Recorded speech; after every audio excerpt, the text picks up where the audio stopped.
তো গরম তো শেষের দিকে, আর আমরা এখনই খাবো জাম। তো এখনও যদি না খাই তাহলে কিন্তু পস্তাতে হবে পরে।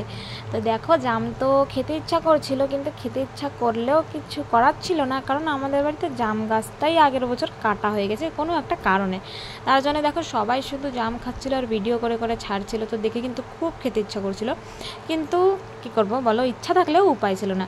তো সেটা ভাবতে ভাবতে মানে ঠাকুরের কাজ ঠাকুর করে। তো তারপরের দিন দেখলাম কাকু এক গাদা পাকা পাকা বড় বড় জাম নিয়ে হাজির হয়ে গেল। তো জামগুলো খুব যত্ন সহকারে ফ্রিজের ভিতরে রেখে দিয়েছিলাম। তো তারপরের দিন দুপুরবেলা মা বের করে সেগুলোকে মাখছে দেখো। তো এটা কিন্তু মাখতে খুবই সহজ, মানে একটু লবণ আর একটু লঙ্কা হলেই জামটা মাখা হয়ে যায়। আর এটা মাখতে যতটা সহজ, খেতে কিন্তু ততটাই টেস্টি। তো এই দেখো মা মেখে নিচ্ছে, মানে হাতও লাগাতে হবে না। দেখেছো তো মা কীভাবে মাখছে জামটা। আর এই বছর তোমরা কারা কারা জাম খেয়েছো আর কারা কারা খাওনি কমেন্টে জানিও। এই দেখো পিসি জাম খাচ্ছিলো, আর পিসিও বলছিলো এই বছর নাকি ফার্স্ট খেয়েছে। এই দেখো পিসির কাছে কিন্তু খুব ভালো হয়েছে। আর কাকি দেখো এত জাম খেয়েছে, মানে কাশি বাঁধিয়ে নিয়েছে। দেখেছো তো, দেখে তো বুঝতে পারছো। আর এই দেখো মা সবাইকে ভাগযোগ করে দিয়ে গামলা নিয়ে নেমে গেল জাম খাওয়ার মাঠে। তো দেখো মুখ দেখে কিন্তু বুঝতে পারছো যে কত টেস্টি হয়েছে জাম মাখাটা।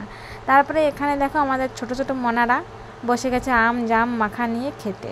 তো ওর কাছেও খুব ভালো হয়েছে। আর এই জাম দেখে ঠাকুমার কিছু কথা মনে পড়ে গেছে, তো যেটা তোমাদের ঠাকুমা এখনে বলবে, ঠিক আছে? তো শোনো। 5-7 বছর আগে আমার যে বুড়াটা একটু দেখ, গাছ লাগাইছে একটা নতুন বাড়ি আমার, সেই বাড়িতে সেই গাছে 3 বছরের পরে এই যে জাম হয়েছে, যে বড় বড় দেন বন্ধুগণ, কত বড় বড়। তা খাইয়ে যাইতে পারলো না আমার সেই বুড়ায়। এই যে অন্ত এই বছর আমিও খাচ্ছি সবাই নিয়ে। বন্ধুগণ দেখেন যে লাগে গেছে, সে আর দেখলো না চোখে। বন্ধুগণ আর কি কব, দুঃখের কথা। দেখেন বড় বড় জাম বন্ধুগণ, যেরকম জাম লাগাই গেছে না সেরকম বড় বড় জাম হয়েছে।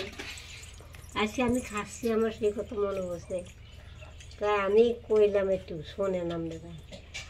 যে লাগাইছে সে খাইতে ভালো না বন্ধুগণ। আম কি মিষ্টি, জাম আমও লাগাই গেছে মিষ্টি, জামও লাগাইছে খুব মিষ্টি। সুজয়ের ধারে কেরম হয়েছে? আমার তো ভালো হয়েছে, ঝাল কম হয়েছে বলে।